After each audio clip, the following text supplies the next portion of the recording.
কিন্তু শ্রবণ করতে হবে একান্ত নিষ্ঠা রতির সঙ্গে। হরে কৃষ্ণ। সকলেই অত্যন্ত মনোযোগ সহকারে এই কথাগুলো আস্বাদন করবেন, আপনাদের মঙ্গল হবে। প্রথম শ্লোকটি হল পঙ্গু লঙ্ঘয়তে শৈলং মুকমা বর্তয়েত শ্রুতিম যৎ কৃপা তমহং বন্দে শ্রীকৃষ্ণ চৈতন্যম ঈশ্বরম। প্রথমেই তিনি শরণ নিলেন শ্রীকৃষ্ণ চৈতন্য মহাপ্রভুর শ্রীচরণে। কেন শরণ নিলেন? বললেন শ্রীকৃষ্ণ চৈতন্য মহাপ্রভু কৃপা হলে পঙ্গু লঙ্ঘয়তে শৈলং।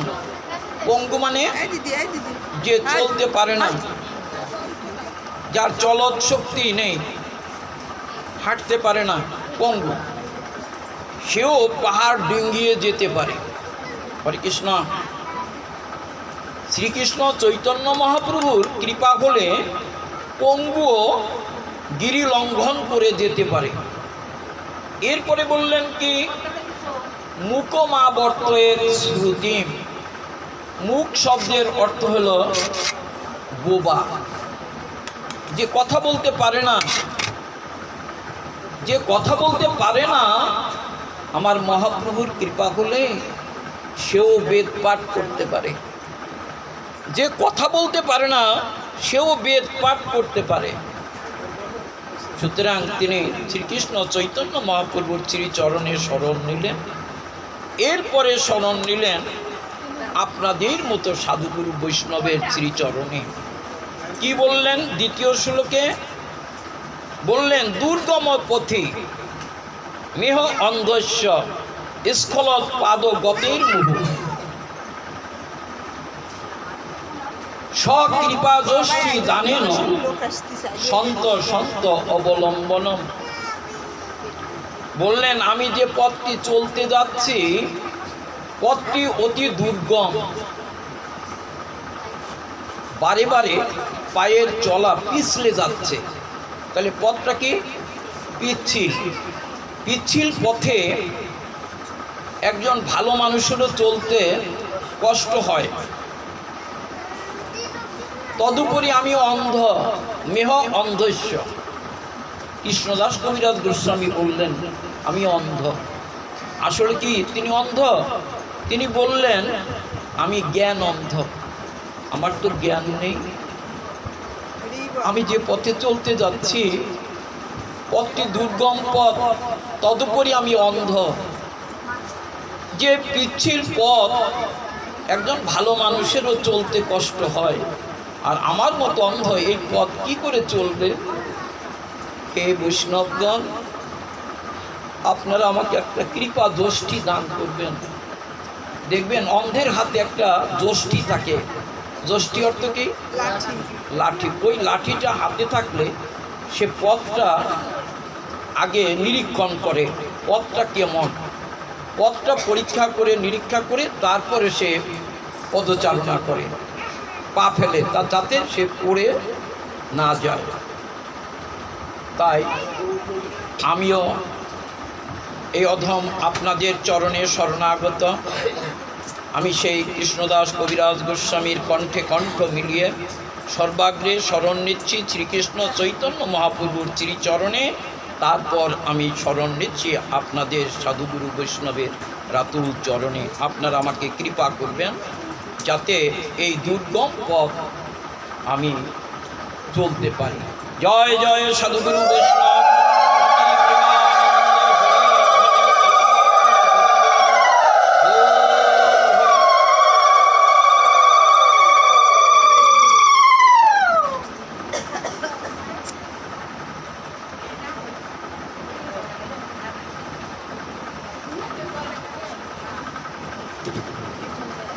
ভাগবতের বৈশিষ্ট্য শ্রবণ মঙ্গলম। শ্রবণ করলেই মঙ্গল। শ্রবণ করতে হবে কিভাবে? হরে কৃষ্ণ। ভাগবতের প্রতিটি শ্লোক জ্ঞান দান করে। সুতরাং প্রতিটি শ্লোকই আমাদের অত্যন্ত ভক্তিভরে শ্রবণ করার কর্তব্য। শ্রবণ করলেই মঙ্গল।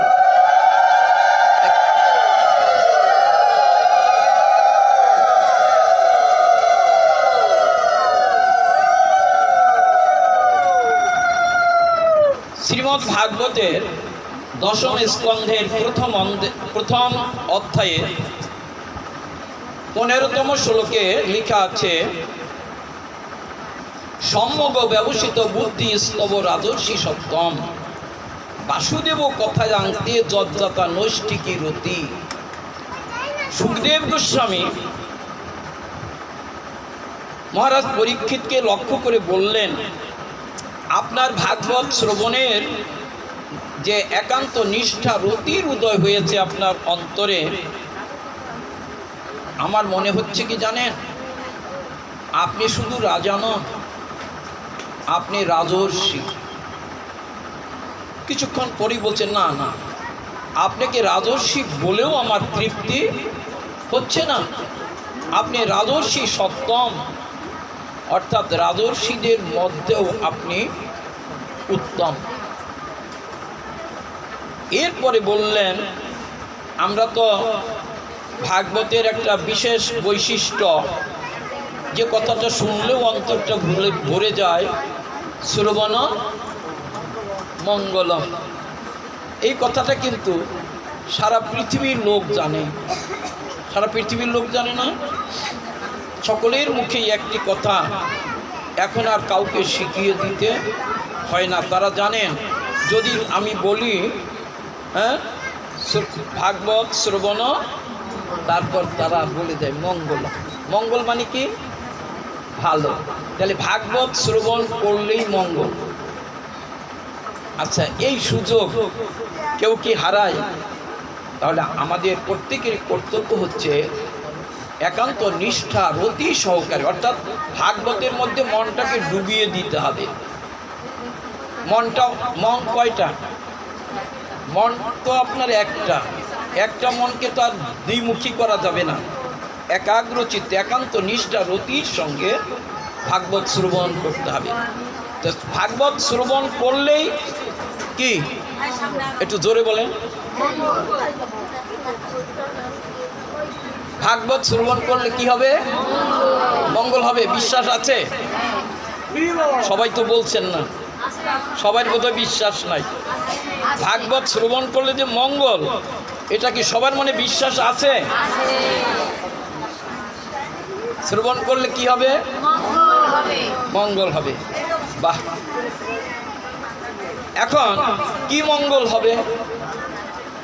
আরেকটা প্রশ্ন আসে না? ভাগবত শ্রবণ করলে মঙ্গল হবে, কি মঙ্গল হবে? টাকা পয়সা ধন সম্পদ উপার্জিত হবে, সে কথাও ভাগবত বলে দিলেন। হরে কৃষ্ণ। এটাও ভাগবত বলে দিয়েছেন এর পরের শ্লোকে, দশম স্কন্ধের প্রথম অধ্যায়ে। আগে বলেছি 15 নম্বর শ্লোক, এবারে পরের শ্লোক 16তম শ্লোকে সেখানে লিখলেন, বাসুদেব কথা প্রশ্ন পুরুষাং স্ত্রীন পুনাতিহি বক্তারং প্রচ্ছকং শ্রোত্রিং তৎপাদ সলিলং যথা। কত সুন্দর কথা বললেন। ভাগবত শ্রবণ করলে এই আসরে 3 পুরুষ পবিত্র হয়ে যান। 3 পুরুষকে প্রথম বললেন বক্তা, যিনি বলেন তিনি পবিত্র হন। দ্বিতীয় হলেন বক্তারং প্রচ্ছকং। প্রচ্ছকং মানে প্রশ্নকর্তা। ভাগবত শ্রবণ করে যদি কারো অন্তরে কোনো প্রশ্ন জাগে, তিনি পবিত্র হবেন। এরপরে বললেন শ্রোত্রিং, যারা শ্রবণ করলেন তার অন্তরে প্রশ্ন জাগুক বা না জাগুক, শ্রবণ মঙ্গলম। তাহলে কয় পুরুষ হলো? বক্তা, প্রশ্নকর্তা, শ্রোতা। 3 পুরুষ পবিত্র হয়ে যান। কেমন পবিত্র হন? তৎপাদ সলিলং যথা। গোবিন্দের পাদোদ্ভবা গঙ্গা, গঙ্গায় স্নান করলে যেমন দেহের পাপ তাপ দূরে চলে যায়, দেহটি পবিত্র হয়, এই ভাগবতীয় কথা গঙ্গায় স্নান করলে দেহ পবিত্র হয়ে যায়।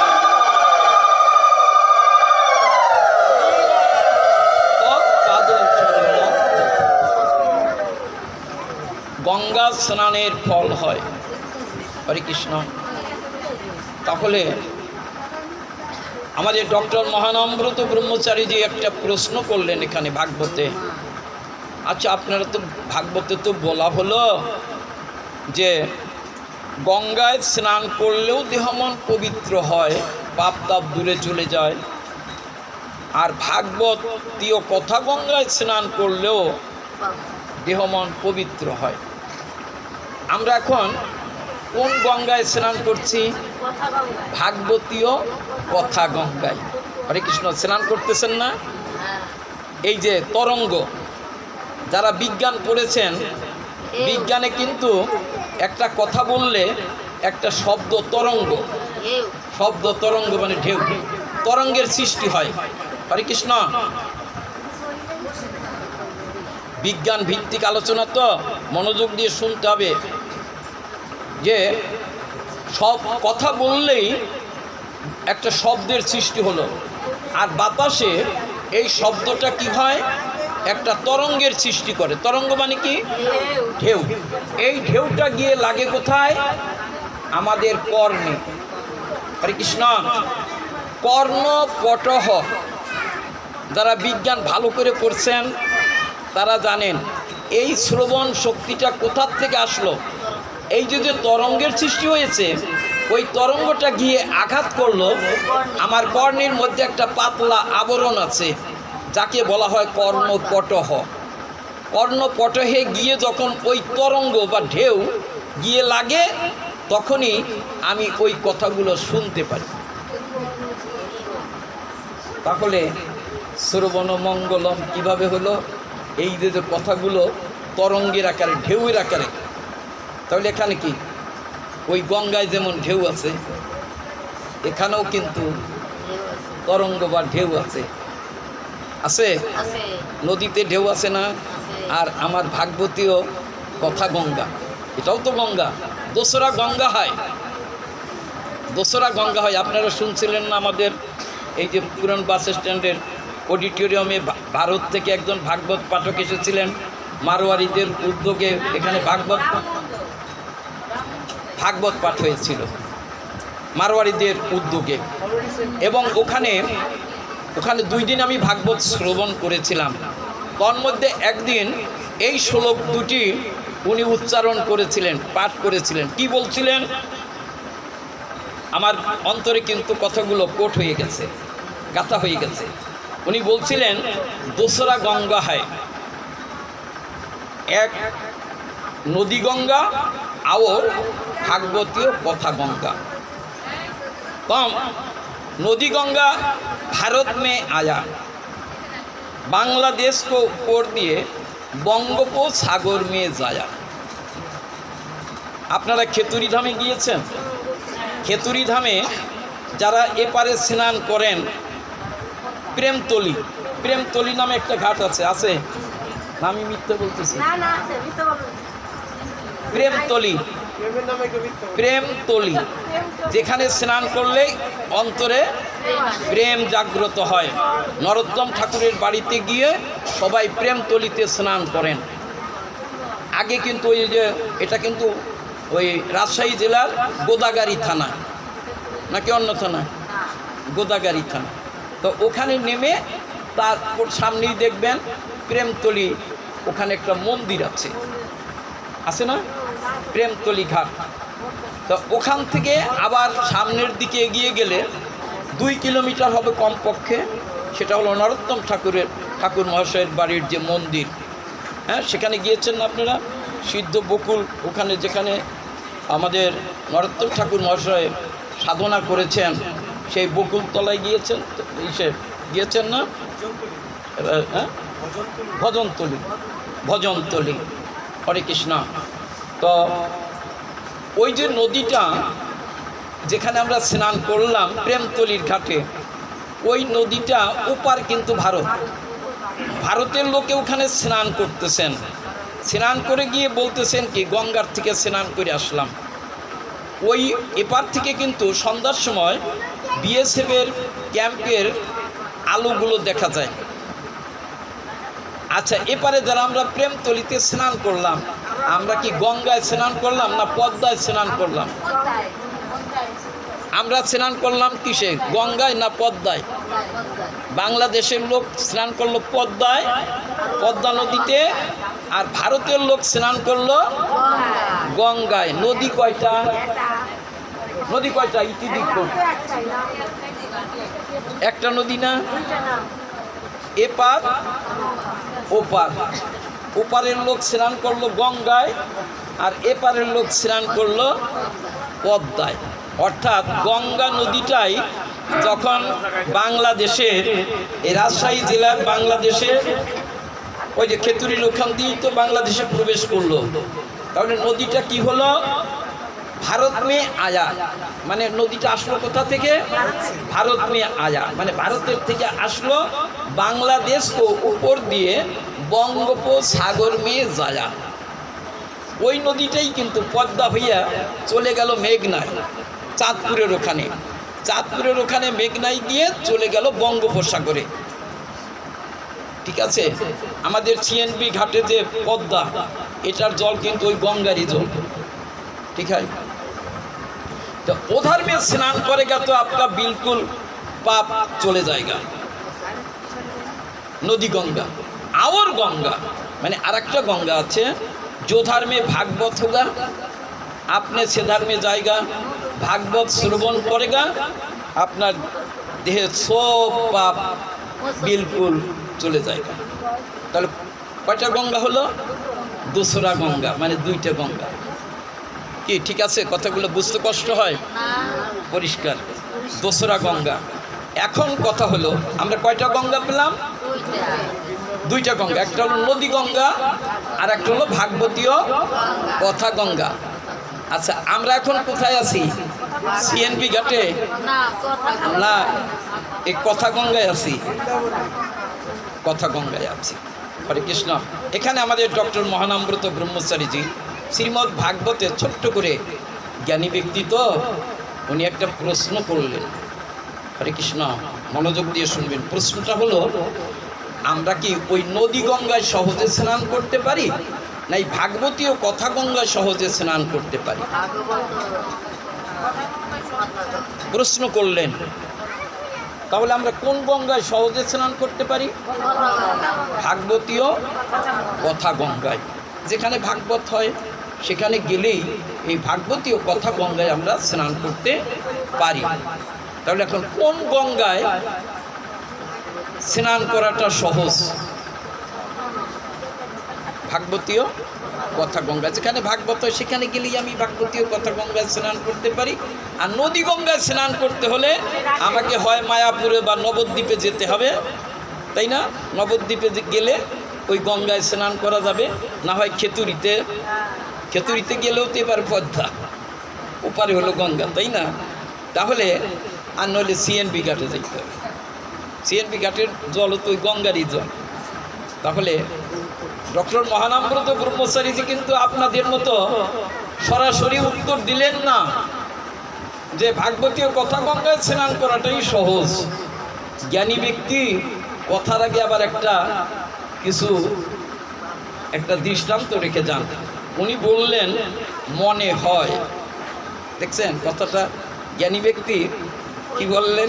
উনি সরাসরি বললেন না, মনে হয় কথা গঙ্গায় স্নান, ভাগবতীয় কথা গঙ্গায় স্নান করাটাই সহজ। কেমনে হয় লিখলেন কেন? কেন আপনারা যদি কেউ সিএনবি ঘাটে তার বাসা বাড়ি, প্রতিদিন তো সিএনবি ঘাটে স্নান করেন, তার জন্য তো ওইটাই সোজা। এরকমও তো হইতে পারে। এই জন্য উনি আবার ওইখানে একটা মনে হয় কথাটা যুক্ত করে দিলেন। জ্ঞানী ব্যক্তি কিন্তু কথা বলেন খুব মেপে কথা বলে। হরে কৃষ্ণ। যাই হোক, আজকে আমরা এখানে এসেছি ভাগবতীয় কথা শ্রবণ করার জন্য। এতক্ষণে ভাগবতীয় অনেক কথা আলোচনা হয়েছে না? ভাগবত থেকে 2টি শ্লোক আমি আপনাদেরকে আলোচনা করে শুনিয়েছি। আর এই যে মানব জনম, এই মানব জনমটা অত্যন্ত দুর্লভ। বেশি শ্রবণ করা লাগে না, কিছু জ্ঞানের কথা যদি অন্তরে গেঁথে রাখা যায় আর শুয়ে শুয়ে যদি আমরা একটু চিন্তা করি, তাহলেই কিন্তু আমাদের পথ চলার একটা দিক নির্দেশনা এসে যায়। আমরা এখানে আসছি, একটি কথা প্রশ্ন, আমরা কি চিরদিন ধরাধামে থাকব? এই কথাটা তো কখনো আমরা ভাবি না। মনে করি কি, হ্যাঁ আমি অনেক দিন বাঁচব, আমি অনেক দিন বাঁচব। আর অনেকে মনে করেন আমি মরবই না,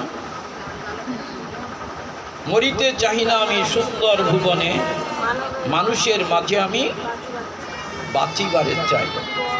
আমরা বাঁচতে চাই, মরতে চাই না। যদি বলেন কে মরতে চান হাত তুলেন, দেয়ার ইজ নান, কেউ হাত তুলবেন না। কিন্তু যদি বলি কে বাঁচতে চান হাত তুলেন, তখন আপনারা 1 হাত তুলবেন না 2 হাত তুলবেন? আমরা 2 হাত তুলব, কেন সবাই আমরা বাঁচতে চাই। একবারে টান টান করে তুলে দেব, বাঁচতে চাই। হরে কৃষ্ণ, সবাই আমরা বাঁচতে চাই, কিন্তু বাঁচার কোনো উপায় নেই। আমরা এসেছি, কিছু নিয়ে এসেছি, আসবার সময় যাবার সময় কিছু নিয়ে যাব। রিক্ত হস্তে এসেছি, আবার রিক্ত হস্তেই চলে যাব। কিন্তু যেদিন আমি চলে যাব, সেদিন তো বৈতরণী নদীর খেয়াঘাটে আমাকে গিয়ে দাঁড়াতে হবে।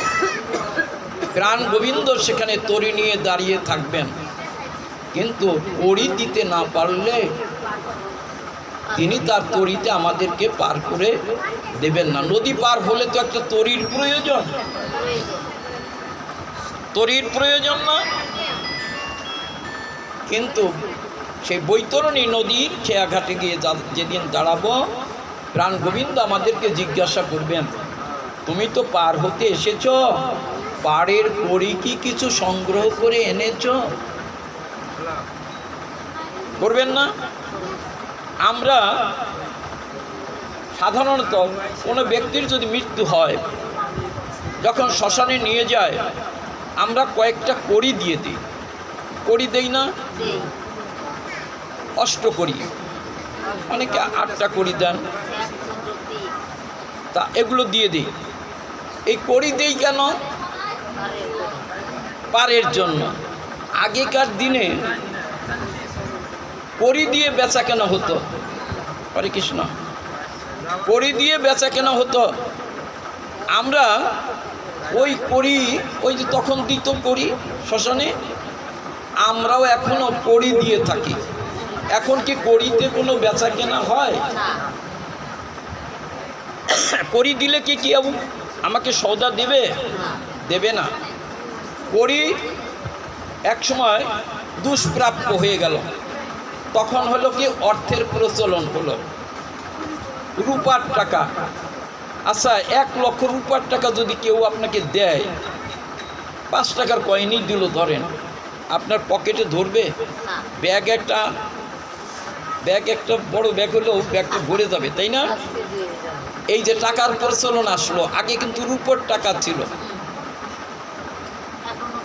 1 টাকা 50 পয়সা, তো 50 পয়সা ছিল না, 8 আনা, 4 আনা, 2 আনা, 1 আনা, 2 পয়সা, 1 পয়সা। 1 পয়সার মধ্যে তামার পয়সা ছিল, আবার 1 পয়সার মধ্যে তামার পয়সা ছিল, ওইটার মাঝখানে একটা ছিদ্র ছিল, দেখছেন আপনারা? হ্যাঁ, ওই যে টিনের চালে ওই যে চাকতি দেয়, ওইরকম মাঝখানে একটা ছিদ্র না? ওইটাকে আমরা কি বলতাম জানেন? ফুটা পয়সা। ফুটা পয়সা দেখছেন? দেখছেন? ঘরে ছিল, দেখেন নাই? এই জন্যই বললাম যে ফুটে পয়সা আবার কি, অর্থাৎ 1 পয়সা তামার পয়সা ছিল প্লেন, আর 1 পয়সা ছিল মাঝখানে ওই যে চাকতির মতো, ওই যে টিনের চালে যে স্ক্রুপ লাগায় না, তার নিচে একটা চাকতি দেয় না, ছিদ্র থাকে না ওইটার মধ্যে, ওইটাকে বলা হয়তো ফুটো পয়সা। তো যাই হোক, আজকে একটা নতুন জিনিস শিখলেন, দেখেন নাই, শুনলেন তো। হরে কৃষ্ণ। এরপরে আসলো অর্থের প্রচলন। তাহলে এখনো কিন্তু আমরা কড়ি দিয়ে যাচ্ছি, অর্থ দেই না, টাকা দেই না। আমরা যদি দক্ষিণেশ্বরে গিয়ে স্নান করি, গঙ্গায় কাঁচা টাকা দেই না নোট দেই? গঙ্গায় যদি আমি 100 টাকার একটা নোট দিই, ওই নোটটা কি হবে? ভিজে যাবে, গলে যাবে, ওই টাকাটা কিন্তু আর চালানো যাবে না। আমরা 5 টাকা 10 টাকা 5 টাকার কয়েন দিয়ে দিই, তাই না? অনেকে দেন না, গিয়েছেন না দক্ষিণেশ্বরে? আবার তার পাশে দেখবেন, আপনি 5 টাকার একটা কয়েন ছুঁড়ে মারলেন, আপনার পাশের থেকে আরেকজন ওই সুতো বাঁধা চুম্বক, ওই ঠিক কোন জায়গায় ফেলছেন ওর কিন্তু লক্ষ্য থাকে, ও বড়শির মতো ওই ফিককে ওই জায়গায় ফেলবে। আর চুম্বক তো একটু দূরে থাকলেও ওই টাকাটাকে আকর্ষণ করে নিয়ে আসে। হ্যাঁ, পুরীতেও আছে, পুরী ধামেও আছে, যা হোক। তারপরে কুরুক্ষেত্রে আছে, হ্যাঁ, বৃন্দাবনেও যেখানে ভক্তরা স্নান করেন সেখানে এই চুম্বক সিস্টেমটা আছে। আগ্রাবাদে আছে, এলাহাবাদে ত্রিবেণী সঙ্গমে যখন স্নান করবেন দেখবেন ওখানে লোক লাইন দিয়ে দাঁড়ানো আছে ওই চুম্বক নিয়ে বাইতে। আপনি খালি স্নান করে উঠে টাকাটা দিলেই দেখবেন সাথে সাথে ওইটা উঠিয়ে নিয়ে গেছে। হরে কৃষ্ণ। তাই অনেক কিছু আলোচনা হলো। তবে এই পাড়ের কড়ি যে প্রসঙ্গ নিয়ে আলোচনা, পাড়ের কড়ি, এই কড়িতে কিন্তু আমরা পার হতে পারবো না। ভব নদীর পার ঘাটাতে কি দিবি সেই মাঝির হাতে, এই দেশের ধন সেই দেশতে হবে রে অচল। এই দেশের ধন ওই দেশে, অর্থাৎ প্রাণ গোবিন্দ আপনার এই টাকা পয়সা নেবেন না। ভব নদীর পার ঘাটাতে কি দিবি সেই মাঝির হাতে, এই দেশের ধন সেই দেশেতে সকলই হবে অচল। ও সেই পারাপারের পারের করি একমাত্র প্রেম ভক্তি বল। ও সেই পারাপারের পারের করি একমাত্র প্রেম ভক্তি বল। দিন বয়ে যায় কৃষ্ণ কথা বল, মন মহেনা রে। দিন বয়ে যায় কৃষ্ণ কথা বল। এই যে ভাগবত শুনছেন, যদি কারো নয়নে দুটা জল আসে, সাধুগুরু বৈষ্ণবের চরণ ধুলি যদি অঙ্গে মাখেন, এই চরণ ধুলি আপনার অঙ্গে থাকবে, আর হা কৃষ্ণ হা গোবিন্দ বলে যদি 2 ফোঁটা নয়নের জল গোবিন্দের চরণে দিতে পারেন, এটাই আপনার সেই ভবনদীর পারের সম্বল হয়ে থাকবে। ভবনদীর পারের সম্বল, পারাপারের পারের করি একমাত্র প্রেম ভক্তি বল। সুতরাং হরে কৃষ্ণ।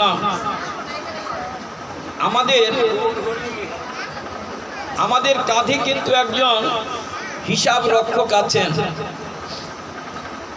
তিনি আমার ভালো মন্দ যে কাজে আমি করি না কেন তিনি হিসাব লিখে রাখেন। তার নাম কি জানেন? যিনি আমার কাঁধে বসে আমার ভালো মন্দ সব কিছুর হিসাব রাখছেন। আপনি যে গোবিন্দের নাম করে 2 ফোঁটা নয়নের জল দিলেন, এটাও কিন্তু উনি লিখে ফেলেছেন। আবার ওই যে বৈষ্ণবের চরণ ধুলি অঙ্গে মাখলেন, এটাও কিন্তু লেখা হয়ে গেছে, লেখা হয়ে গেছে না? কে লিখলেন? একজন আমাদের কাঁধে বসে আছেন, নাম তার চিত্রগুপ্ত। চিত্রগুপ্ত হিসাব রাখতেছেন কম্পিউটার, আজকাল তো ডিজিটাল যুগ, তো কম্পিউটারে উনি হিসাব রাখতেছেন। আমাদের প্রত্যেকের ব্যাংকে গেলে একটা অ্যাকাউন্ট নাম্বার থাকে, থাকে না? আপনার অ্যাকাউন্ট নাম্বার টিপে যদি কম্পিউটারে দেয়, নাম্বারটা টিপে সাথে সাথে সামনে এসে আপনার ওই অ্যাকাউন্টের ছবিটা চলে আসবে, কত টাকা আছে, কত টাকা কোন দিন জমা দিয়েছেন, কোন দিন কত টাকা উঠিয়েছেন, সব কিছু এক নজরে দেখা যাবে। আপনি যদি বলেন যে আমার এই 1 বছরের লেনদেনের একটা প্রিন্ট দিয়ে দেন, সাথে সাথে ওই কম্পিউটার টিপলেই ওইটা প্রিন্ট আকারে বেরিয়ে আসবে, 1 বছরে কত টাকা কোন দিন জমা দিয়েছেন, কোন দিন কত টাকা উঠিয়েছেন, আর এখন আপনার অ্যাকাউন্টে কত টাকা ব্যালেন্স আছে, ওইটা কিন্তু কম্পিউটারই বের করে দেয়। আমার প্রাণ গোবিন্দেরও কম্পিউটার আছে, আছে না? আমাদের যদি কম্পিউটার থাকতে পারে, আমার প্রাণ গোবিন্দের কম্পিউটার আছে না? চিত্রগুপ্ত উনিও হিসাব রাখেন, আমাদের প্রত্যেকের কিন্তু অ্যাকাউন্ট নাম্বার আছে। হরে কৃষ্ণ।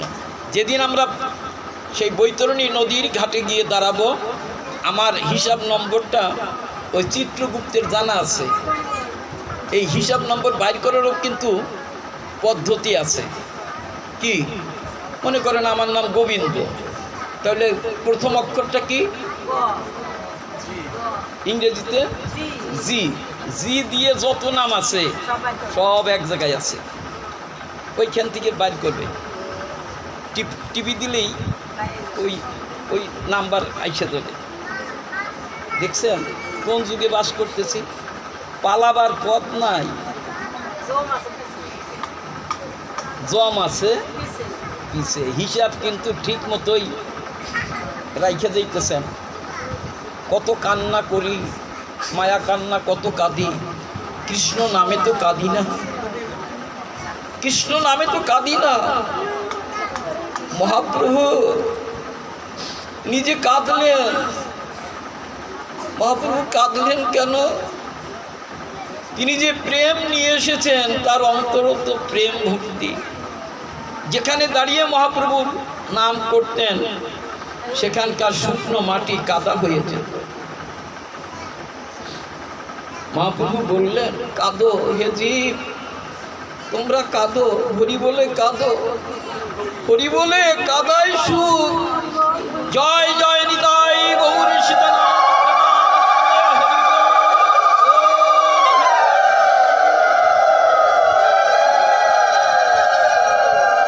কাঁদো, কাঁদলে হরিনামে কাদায় সুখ। এই কান্নার জল বৃথা যাবে না। ওই যে চিত্রগুপ্ত উনি লিখে রাখবেন যে হ্যাঁ, তোমার নাম করে 2 ফোঁটা নয়ন জল দিয়েছিল। অসীম সরকার তার গানের মাধ্যমে বললেন, এই দেশে আর কয়দিন রবি, ডুবে এলো জীবন রবি, অমৃত ভাবিয়া খাবি কতদিন আর হলাহল। সংসার মাঝে আমরা একটা হলো অমৃত, অমৃত মানে যা খেলে মানুষের আর মরণের ভয় থাকে না। আর একটা হলো হলাহল। হলাহল শব্দের অর্থ কি? বিষ। আমরা বিষটাকে ভালো মনে করি, ওইটাকে অমৃত মনে করি, আর অমৃতকে মনে করি হলাহল। এই দেশে আর কয়দিন রবি, ডুবে এলো জীবন রবি, অমৃত ভাবিয়া খাবি কতদিন আর হলাহল। ও গুরু অসীম বলে হরি বলে ফেলতো ফুটা চোখের জল। ও গুরু অসীম বলে হরি বলে ফেলতো ফুটা চোখের জল। বয়ে যায় কৃষ্ণ কথা বল, মনময় নরে দিন বয়ে যায় কৃষ্ণ কথা বল। কৃষ্ণ নামে তো কাঁদি না, কৃষ্ণ নামে যদি না হয় প্রেমের অঙ্কুর, জানিবে দেহে অপরাধ আছে যে প্রচুর। মহাপ্রভু নিজে কাঁদলেন, নিজে কাঁদলেন কেন? আপনি আচরি ধর্ম জীবের শিখায়, নিজে না কাঁদিলে অন্যকে কাঁদানো না যায়। মহাপ্রভু কাঁদলেন। মহাপ্রভুর কি ঠেকা ছিল? মহাপ্রভু কাঁদলেন কেন? আমাদেরকে শিক্ষা দেওয়ার জন্য। কাঁদো, কাঁদো, যত পারো হরিনামে কাঁদো, তোমার এই কান্না বিফলে যাবে না। মায়া কান্না যতই কাঁদো, তোমার চলার পথটা পিচ্ছিল হয়ে যাবে। মায়া কান্নায় চলার পথ পিচ্ছিল হয়, আর হরিনামের কান্নায় পথটা আপনার সুগম হয়ে যায়।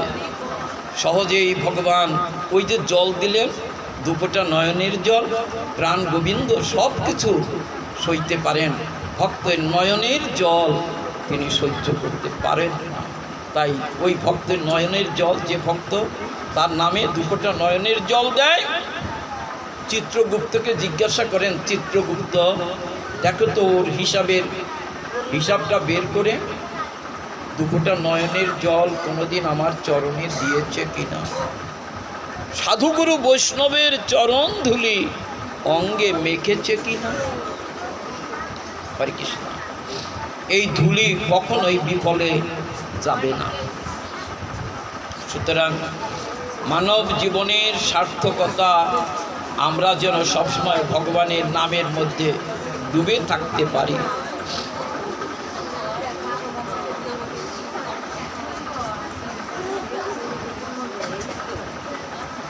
শ্রীমদ্ ভগবদ গীতায় 10ম অধ্যায়ে আপনারা গীতা পাঠ করবেন। গীতা শব্দের অর্থই জ্ঞান। 10ম অধ্যায়ের 9ম এবং 10ম শ্লোকে লেখা আছে, মদ চিত্তা মদগত প্রাণা বোধয়ন্ত পরস্পরম কথয়ন্তশ্চ মাং নিত্যং তুষ্যন্তি চ রমন্তি চ। আছে না গীতাতে? 10ম অধ্যায়ে 9 নম্বর শ্লোক। যাদের চিত্ত আমাগত, মদ চিত্তা মদগত প্রাণা, যাদের প্রাণ আমাতে অর্পিত। অর্জুন তারা কি করে জানো? একজন আর একজনকে কাছে পেলে আমার কথা বলে, বলে না? কৃষ্ণ ভক্ত যারা একজন আর একজনকে কাছে পেলে একে অপরের কাছে কৃষ্ণ কথা বলেই সুখ পায়। তুষ্যন্তি চ রমন্তি চ। তুষ্যন্তি শব্দের অর্থ হল সুখ, হৃদয়ে সুখ অনুভব করে, আর রমন্তি চ মনেও তাদের আনন্দ হয়। এক সময় কি করে, এক ভক্ত আর এক ভক্তকে আলিঙ্গন করেন। আর মনে হয় কি জানেন, এক ভক্ত যখন আর এক ভক্তকে আলিঙ্গন করেন, মনে হয় যেন সে প্রাণ গোবিন্দকেই আমি ভক্ত মাঝে পেয়েছি। ঈশ্বরের স্বরূপ ভক্ত, তার অধিষ্ঠান ভক্তের হৃদয়ে কৃষ্ণের সতত বিশ্রাম। তাহলে ভগবান বিশ্রাম করেন কোথায়? ভক্তের হৃদয়ে। চৈতন্য চরিতামৃতের আদি লীলার ১ম পরিচ্ছেদে এই কথাগুলো লেখা আছে। তাহলে ভক্তের হৃদয়ে ভগবান আছেন। তো ভক্তকে যদি আলিঙ্গন করেন, সেই ভগবানকেই আলিঙ্গন করা হয়ে যায়। তারা একে অপরকে আলিঙ্গন করে মনে করেন যেন আমি সেই প্রাণ গোবিন্দকেই ভক্ত মাঝে পেয়েছি। নয়নে তাদের জল এসে যায়, নয়নে তাদের জল এসে যায়। ভক্ত যখন আর এক ভক্তকে আলিঙ্গন করেন, নয়নে জল এসে যায়। এর পরের শ্লোক 10 নম্বর 10ম অধ্যায় 10 নম্বর শ্লোকে কি লিখলেন? তেষাং সতত যুক্তানাং ভজতাং প্রীতিপূর্বকম দদামি বুদ্ধি যোগং তং যেন মাম উপজান দিতে। বললেন তেসাং সতত যুক্তানাং ভজতাং প্রীতিপূর্বক, যেহেতু তারা আমার নামের সাথে যুক্ত থাকে এবং ভক্তি ভরে আমাকে ভজনা করে, ভজতাং প্রীতিপূর্বক, আমার প্রীতির জন্য ভক্তি ভরে তারা আমাকে ভজনা করে, আমি কি করি জানো অর্জুন?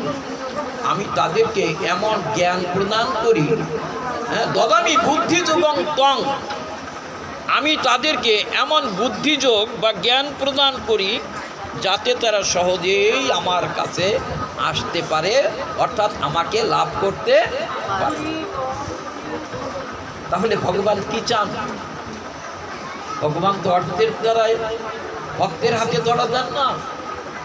আপনারা দেখবেন চৈতন্য চরিতামৃতে একটি শ্লোক লেখা আছে, বৃহৎ নারদীয় পুরাণের কথা। তুলসী দলমাত্রেন জলস্য চুরুকেন বা বিক্রি নিতে সমাত্তানং ভক্তেভ্য ভক্ত বৎসল। ভগবান বললেন অর্জুন,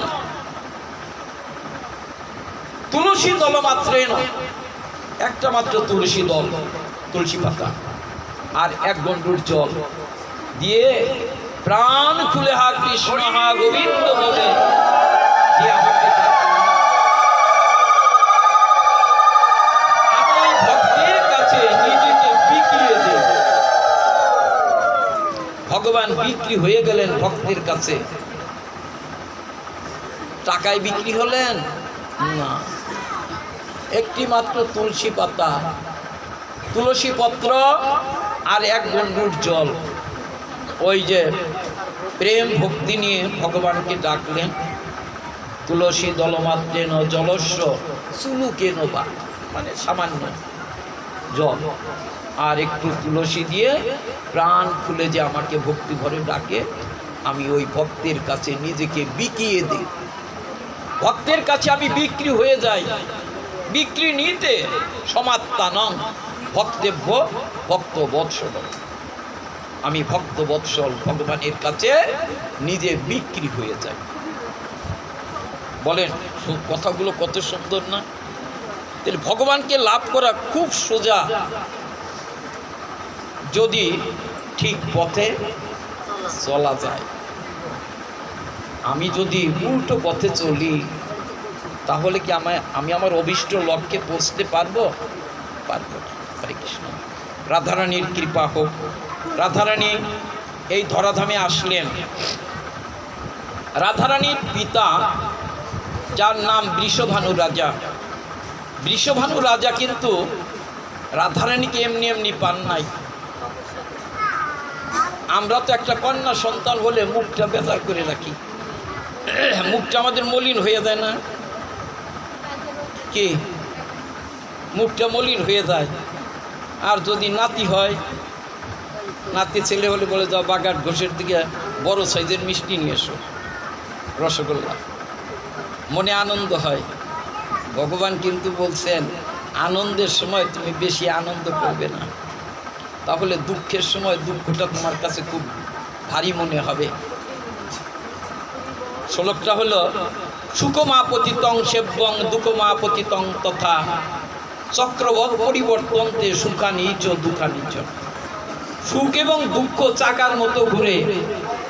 অমাবস্যার পরে পূর্ণিমা আসে, আসে না? নাকি অমাবস্যাই থাকে?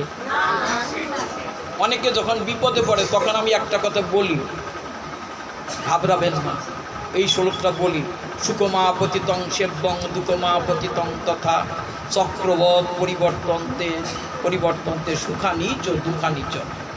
অমাবস্যার পরে পূর্ণিমা আসবে, কেউ অমাবস্যা ধরে রাখতে পারে না, আর পূর্ণিমাটাকেও কেউ ধরে রাখতে পারে না। পূর্ণিমা পরে আবার কি আসে? অমাবস্যা আছে, আসে না? সুখ দুঃখটা কেমন? সুখ দুঃখটা চাকার মতো ঘুরে। আপনারা 22 বাবু বাড়ির নাম শুনছেন না? এখন কিন্তু 22 আছে বাবু বাড়ি, বাবুরা নাই। এখন সরকারি অফিস আদালত হয়ে গেছে।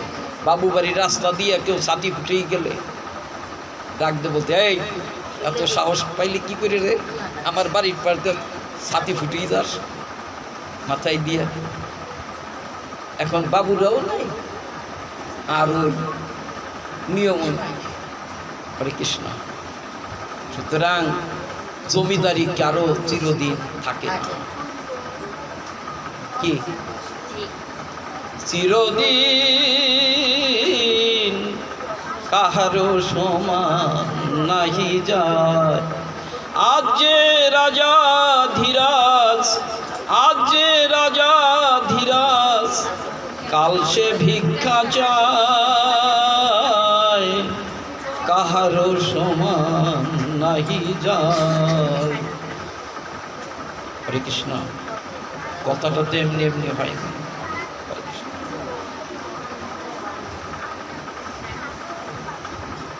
বৃষভানু রাজা রাধারানীকে কন্যা রূপে পেয়েছিলেন। তিনি 1000 বছর দেবতাদের হিসাবে, আমাদের হলো 365 দিন, আমাদের 365 দিনের কি হয় 1 বৎসর, দেবতাদের হলো 1 দিন। এই হিসাবে 1000 বছর দেবতাদের হিসাবে। 1000 বছর বৃষভানু রাজা নারায়ণের তপস্যা করেছিলেন। নারায়ণ সন্তুষ্ট হলেন। এইভাবে যদি 1 বছর তপস্যা করে, আমাদের হিসাবে তো 365,000 বছর, তাই না? বললেন, নারায়ণ আসলেন, বৃষভানু রাজাকে বললেন, তোমার সাধনায় আমি সন্তুষ্ট হয়েছি, তুমি আমার কাছে বর চাও। বৃষভানু রাজা কি বর চেয়েছিলেন? আমাকে একটা পুত্র সন্তান দাও বলছিলেন। বৃষভানু রাজা, হরে কৃষ্ণ মায়ের আমার, মনটা একেবারে ডুবিয়ে দেন, ভাগবতের মধ্যে ডুবে যান, ভাগবতের মধ্যে ডুবে যান, দেখবেন কত আনন্দ। হরি নামে কি আনন্দ, ডুবলে জানা যায়, নামে যে ডুবেছে সেই জেনেছে,